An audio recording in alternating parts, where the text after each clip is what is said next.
Hoy esta tarde se ha puesto fresca, como dice el tango, una tarde gris, fresca, de sábado, linda jornada, con un poco de sol.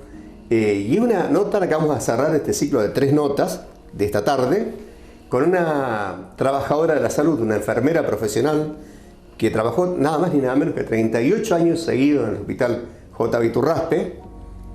Y una nota que tiene un toque triste por un lado, porque toca lo rosa, lo trágico, la parte trágica del COVID. Ella lo sufrió en carnes propias y mucho y mal, con consecuencias también, con secuelas. Perdió a su mamá en esa tragedia también, pero no deja de tener nuestra amiga su expresión, su invitación, su canto de esperanza en su mensaje. Para nosotros es un privilegio recibir en Arquitectos a nuestra querida amiga Beatriz Elizabeth Mancilla. Betty, un gusto grande. Bueno, yo también estoy realmente agradecida porque cuando ustedes se comunicaron conmigo para hacer esta nota, pensé que era esto del COVID, y yo pensaba que fueron los únicos que se acordaron de los muertos nuestros, de nuestra familia. Entonces yo agradecerle a usted personalmente y a la gente que trabaja con usted, porque si bien todos tuvimos y tenemos familiares que hemos perdido en esto, y no tienen por qué hacérsele monumentos o cosas, porque es un poco tenerlo nosotros en nuestro corazón, pero fue muy triste todo esto y ver mucha gente pasar en esto que ha quedado sola, que no ha tenido familiares, que no ha tenido que nadie lo despidiera. Exacto. Y que alguien se acuerde de ellos. Esto es muy bueno. Entonces, por parte, por lo menos mía, agradecerle sinceramente por tenerse en cuenta a nuestra familia en esto. No hay que olvidarlo. Así como recién hablamos de guerra, ¿viste? Exacto. No hay que olvidarlo. Yo cuando fui para hacer esto de soldar estas salas, me fue mucho tiempo para ir a este lugar. Si bien veía las notas, veía que todos se sacaban fotos y todos, me costó mucho ir, porque era como que estaba una parte de mi familia ahí. Y no es para menos. Entonces, un día pasando por ahí, recordé y dije, voy a parar. Y me saqué una foto y es como que pude sentir que estaba mi madre en ese lugar. Claro que sí, claro que sí. ¿No? Y pensaba en tantas familias y que fueron olvidadas. Y también, es como recién le comentaba a usted, como se olvidó la parte de salud. Sí, yo he trabajado y me tocó trabajar y estar como enferma, como una más de este COVID. Me fue un año antes que yo me recuperé, porque estuve en silla de ruedas, tuve con pañales, perdí el pelo, un gran descara. Me fue casi un año el poder salir. Inclusive ahora a veces no me puedo expresar muy bien porque tengo estas lagunas todavía, en las cuales estuve trabajando y estoy trabajando, pero todavía me cuesta el expresarme o el querer decir algo y luego es como que no me sale lo que quiero expresar. Entonces, esto es un poco lo que me quedó como secuela. Como secuela. El cansancio, los dolores de mis piernas, en fin, todo esto. Pero bueno, fue bastante duro todo esto y también mucho de aprendizaje, como decía recién este hombre que se fue de las Malvinas. Porque él decía que volvieron acá sin pena ni gloria, como decimos, y les costó a ellos pelear en esto para que fueran reconocidos. Bueno, y yo pensaba un poco que nos hemos olvidado de la parte de salud. Son muy maltratados y muchas veces la gente, toda la ciudad se tuvo que refugiar en el hospital Iturraspe. Por favor, toda la región. Toda. Se tuvo que refugiar y entonces es tan triste ver cómo se han olvidado de esta gente. Y hoy salir a la calle para que subirle el sueldo, para poder cobrar, para hacer todo esto, es tan triste. Claro que es triste, ¿no? Es vergonzoso. Y vergonzoso realmente. Porque se les tiene que reconocer, no solamente con un diploma, sino con la dignidad del sueldo. Exactamente. No, porque nos trataron, yo creo que se trató muy mal al equipo de salud en esto de la pandemia. Porque yo creo que un 90% de los que quedaron vivos se lo deben a salud. No se le podía hacer mucho al paciente, porque mucho quizás al escuchar la nota dice, bueno, yo lo llevé, pero no hicieron nada, no. Hicieron lo que pudieron. Lo que se pudo. Hicieron lo que pudieron. No se olviden que se comenzó haciendo de algo que no conocíamos, se trabajó y trabajó el personal de enfermería en hacer gorros, en hacer batas, en hacer guantes, porque no sabíamos contra qué estábamos lidiando en ese momento. ¿Sí? Después, bueno, pasó el tiempo y todo esto se conoció un poco más. Que todavía no sabemos qué va a suceder con el tiempo y con aquellos que estuvimos tan mal. Qué es lo que va a suceder, ¿no? Porque hablan mucho de las vacunas y de las cosas, pero bueno, todavía no sabemos cómo va a terminar esto. Es como que la investigación científica no ha terminado. Exacto, exacto. Al día de hoy. Esto ya está. Ya está implantado en la Argentina. Vino para quedarse. Digamos. Exactamente, es como todo. Globo, es ¿no? para quedarse. Pero realmente a mí me duele muchísimo esto, de que ellos han hecho, porque yo estuve un año a la par de ellos y trabajando codo a codo y viéndolos cómo se pasaban las cosas y la gente estaba tan errada en lo que estaban pensando, ¿no? Voy al hospital y no me atienden, voy, quieren que me cuiden, voy, nadie me lleva nada, nadie me dice nada. Se trabajaba con un puñado de personas que tenían una familia también afuera. Ese es el tema. En su casa. Salían de ahí de estar entre enfermos y un día me recuerdo el gobierno que, bueno, no es para hablar de política, pero recuerdo un gobierno que dijo: todo aquel que esté en contacto con alguien que tuvo el COVID se merece estar en su casa porque tuvo un contacto estrecho con esto. Pero no la gente de salud. Claro, les tocó poner el cuerpo como en una guerra. Entonces, ¿qué pasó acá? ¿Qué parte no entendimos? ¿No? De que si estoy trabajando con ellos, y no trabajaban 8 horas, porque no había suficiente personal para cubrir, y se trabajaba 12, y se trabajaba 18, y se trabajaban 2 días seguidos, y sin volver a su casa. Y cuando volvían, como cualquier persona, que estaba todo bien. Sí, sí. Con la posibilidad, la probabilidad de poder llevar el virus sin querer. Es que todos ellos, enfermar a alguien, hasta matar a algunos sin querer. Exacto. Alguien de la casa, es terrible. Exacto. Es tremendo, tremendo. Realmente fue, sí. Entonces, como pasó con esto de las Malvinas, yo creo que ellos tuvieron que trabajar muchísimo para ser reconocidos. Y siguen trabajando. Y siguen trabajando. Porque se olvida rápido. Exactamente. Se olvida rápido. Bueno, y vemos esto también con la parte de salud. Y cuando hablo de salud, hablo desde el que limpia hasta director del hospital, sí, ¿no? Así, todos. A mí, conmigo fueron realmente extraordinarios y no puedo decir nada porque realmente a mí me trataron, pero yo creo que como me trataron a mí fue con todos. ¿Por qué? Sí. Porque no era la Betty sola que estaba enferma. Era con la Betty un montón. Y llegaba a estar colmada al hospital. Tuve la bendición de decir, justo me jubilaba, me retiraba trabajando en el hogar, entonces las chicas del hogar decidieron llevarme a mí. Bien. Si no, yo quedaba sola. ¿Y quién se iba a estar 24 horas para curarme, para limpiarme, para cambiarme, para darme de comer? Yo desde el cuello hacia abajo no sentía. Entonces a mí me tenían que cargar, ¿no? Entonces ellos tuvieron que hacer todo este trabajo, en el cual yo lo hice tantos años y esta vez me tocó a mí. Te tocó estar en esa situación. Me tocó estar a mí, con la pérdida como corolario de tu carrera. Exactamente, ¿sí? Con mi madre, que partió creo que 4 días, porque si yo tuviera que decir, yo desde el 13 de febrero, que a mí me diagnostican el COVID, yo hasta el día de hoy le puedo decir que hace muy poco tiempo no puedo recordar lo que me sucedió. No sé con qué fui vestida, quién me llevó, quién me trajo, quién me internó, nada. No. Solamente son pequeñas... Sí, flash que te aparecen. Flash que me aparecen, o porque me han contado ellos mismos. Claro. Los compañeros, ¿no? Me contaron, nosotros te entubamos, nosotros te hicimos esto, nosotros te hicimos aquello, bueno, todo esto. Pero, sinceramente, yo creo que ellos se merecen mucho más reconocimiento. Todo. Por parte de todos. Todo el reconocimiento de la todos. gente, sí. Porque cuando hablábamos antes del hospital, hablábamos de que cierto grupo de personas iban al hospital. Con el COVID, no hubo distingos. No hubo distinción de personas. No. Hubo que al contrario, era todos. Un privilegio que te llevaran al hospital con la posibilidad de salir. Exactamente. Era ahí, en el hospital. Porque luego se hizo en las clínicas, también pero no estaban especializados, simplemente que lo hacían para colaborar. Porque lo que el hospital no daba para mucho más. No daba para más.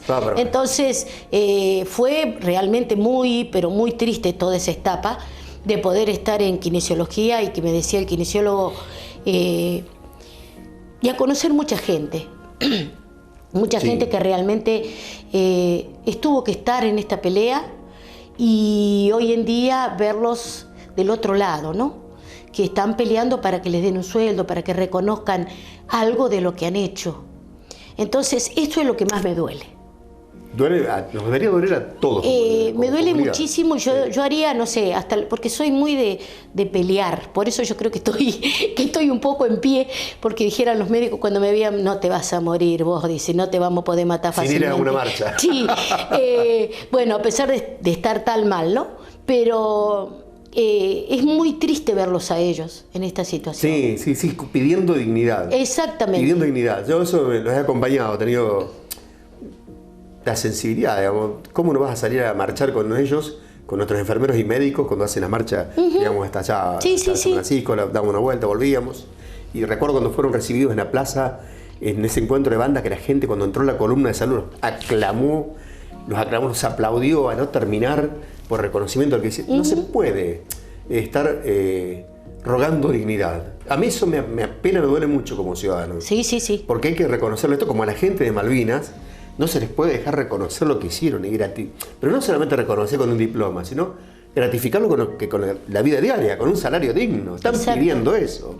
Un grupo no profesional piden lo que pide cualquiera. O sea, reconocer mi trabajo dignamente cuando hay salarios que son vergonzosos. Sí. En el presupuesto que se maneja son vergonzosos. Sí. Pero no es solamente esto, sino que fueron muy manoseados. Sí. A nivel de todo, porque no era solamente el dinero, sino cómo los trataban, sus vacaciones, sus horas extras, como lo queramos llamar, porque no existe la hora extra, sino que se devuelve el día. Lo que ha sucedido fue realmente muy amargo para las personas. Muchísimo. Y hoy en día, si usted habla con estos enfermeros, yo digo enfermeros porque es la parte que a mí me tocó, pero también los médicos, claro, ¿no? De quedarse, yo los veía desde acostada, sin entender que tenía COVID, los miraba que ellos pasaban horas y horas y horas y horas, y yo decía, ¿cuándo se acuesta esta gente? ¿Cuándo duerme esta gente? Sí, trabajaron hasta el agotamiento, no solamente por el COVID, sino por el resto de la gente que venía por accidente, por distintas cosas que pasaban, ¿no? Pero realmente, y yo también aprendí ahí a conocer más al personal que teníamos dentro del hospital, ¿no? ¿Y vos estabas ahí? Y yo estaba ahí. 38 años. Y yo estaba como jefa. Mirá vos. Y sin saber que teníamos un equipo, por ejemplo, espectacular. Claro que sí. ¿No? Porque las cosas que ellos pusieron e hicieron, yo lo veía cómo trabajaban, ¿no? Y del otro lado. Entonces yo decía, hoy en día verlos marchar por la calle para pedir algo, y es muy triste. Es como le pasó a los de Malvinas, ¿no? Totalmente. Que pusieron a unos jovencitos de 18 años, los pusieron al frente y le dijeron, vayan, sin preparación, sin esto, sin aquello, y bueno, luego nosotros no lo recibimos hasta que no aprendimos realmente qué significaban ellos para nosotros. Por mérito de ellos, porque la malversación hicieron ellos. Exactamente. La misma malversación vino de parte de ellos. Exactamente. Sí, increíble. Así pasa con los docentes, con los maestros, que también así. Sí. No se puede, no podemos pensar que porque se dedican a la docencia lo tienen que hacer gratis o con salarios penosos. Lo mismo pasa con la salud. Y han estudiado, se merecen. Y tienen educación en su mano. Exacto. Como ustedes tienen la salud. Exacto. En ese momento tenían la vida de las personas. Gente Exactamente. En sus manos. Las personas que quedaron realmente, yo puedo pensar que un 90% dependía del hospital. El que caía ahí. De la gente de salud. La situación dependía totalmente de ellos y que hacían lo que podían. Cuando vos mirabas en televisión y los especialistas, pero de mayor rango del país, decían una cosa hoy y a la semana se desdecían, y no porque no supieran, sino porque la investigación no tenía certeza. Exacto. Bueno, hoy se ha avanzado muchísimo, pero el costo de muchas vidas, de mucha gente de ustedes, de la salud. Exacto. Hay gente que dio la vida en esto, gente de la salud que murieron. Bueno, y hoy en día tenemos, han muerto algunas enfermeras con estas muertes súbitas de corazón y de todo esto, y yo no dudo de que ha sido a raíz de todo esto, porque de las secuelas que deja. Hoy recién estamos, yo por lo menos lo veo de mi punto de vista, viendo que hay mucha gente con problemas psicológicos, psiquiátricos, y que le echan la culpa al país por lo que estamos viviendo. Sí, es verdad, porque tenemos que llegar a fin de mes, porque tenemos que hacer cosas, pero tuvimos que pasar una situación muy difícil. Hoy nos levantamos, nos cerraron la puerta y nos dijeron, usted no puede salir afuera porque se va a morir. y tuvimos que agarrar a los niños, tenerlos adentro y decirle no salgas a la vereda porque te vas a morir. Y esas son las consecuencias que hoy tenemos y que vamos a arrastrar. Así como los de Malvinas nunca tuvieron en cuenta, yo sí estando en la guardia, en las urgencias, que para junio era la más mortandad que había entre esta gente de Malvinas. ¿Por qué? Por muertes, por su propia decisión, ¿no? Pero era porque ellos venían arrastrando esto y nunca habían sido, ni siquiera se les agradecía por lo que ellos habían hecho por nosotros. Y se quedaron todos, como él decía este señor recién, porque nunca lo vi, me extrañó que no lo vi nunca. Él decía, yo no soy el mismo. Y con esto del COVID ninguno somos los mismos. Hay un antes y un después del COVID. Hay mucha gente que aprendió, pero hay mucha gente que también quedó con este miedo. Lo vivo hoy porque mañana no sé. Pues ya te confieso, ya que estamos en la charla, que a las alas que hicimos ahí en taller, tocó hacer, con ayuda de mucha gente, entre ellos de una querida amiga nuestra, una amiga nuestra en común que nos puso en contacto, Amelia. Amelia Tomodachi es muy cercana a nosotros, una colaboradora de gran confianza nuestra. Sí, para mí es como mi hermana. Sí, es como una hermana mía también, ¿no? La quiero muchísimo, la queremos muchísimo nosotros. Pero las alas nace por el miedo que a mí me había dejado el COVID. A mí me dejó un miedo. Yo venía pasando por un cáncer, cuando me hago la última quimio cuando se cierra el país. Y le tuve más miedo al COVID que a otro. Porque me generó un espanto, porque era terrible cómo morías. Cómo moría la gente. Cuando vos te das cuenta que morían en el primer mundo, en cantidades, ¿cómo nos iban a matar acá? Entonces, ver todo lo que hizo el personal de la salud, había que agradecérselo. Por eso las alas. Realmente, por eso yo digo agradecido por ese lado, porque nadie reconoció nada. No, nadie reconoció. Entonces yo cuando ustedes se pusieron en contacto ahora y me dijeron, yo no soy de, mire que los años he pasado que me han entregado cosas, me han dado cosas para los abuelos, hemos pasado muchísimas cosas. No me gusta mucho. Me han premiado, me han dado cosas por los años, me dieron y todo esto, y yo soy una de las que siempre estuve atrás. Muy pocas fotos van a ver mías por ahí, pero digo, ellos se la merecen, porque son los únicos que realmente se acordaron de nuestros seres queridos, porque no se está hablando más. Para tu querida Lady. Exactamente. Porque ya, es como que ya pasó y ya se olvidó. Y mire lo que es. Ya no está más la cama, ¿no? Mire lo que es la casualidad. Mi mamá muere en febrero, el 24 de febrero. Mi hermano al año agarra un cáncer de páncreas. Muere el 27 del año siguiente, que era la fecha que mi mamá había muerto el 24 y él el 27. Pero al 13 de que ella se enfermó, mi hermano también se enferma. Entonces tuve la pérdida muy seguida de mi madre y de mi hermano. De tu hermano, son pérdidas. Que, bueno, yo creo que todos son muy, cuando uno hablamos de los padres, no es como los padres de cada uno. No, claro. Pero nosotros éramos muy unidas. Yo con mis 60 años siempre estuve con mi madre. Me casé, me separé y todo, y siempre estuve con mi madre. Y mi hermano era uno de los que también estábamos ahí. Betty, mira, tenés la pantalla de Radio Canal de la ciudad de San Francisco, todo que te mira y que te admira por lo que has hecho. Las cámaras de Arquitectos Sociales para dejar una reflexión final, un saludo final a nuestra gente.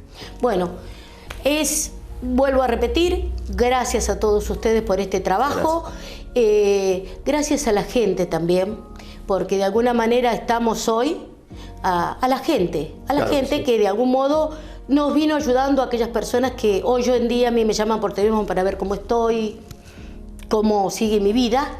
Y bueno, uno se va recomponiendo a medida que va, como decía este hombre, en el camino. Claro que sí. Entonces, simplemente agradecerles también a la gente por todo el amor y toda la comprensión que tienen hacia el grupo de salud. Muchísimas gracias, Betty. Un privilegio tenerte en Arquitectos. Muchísimas gracias.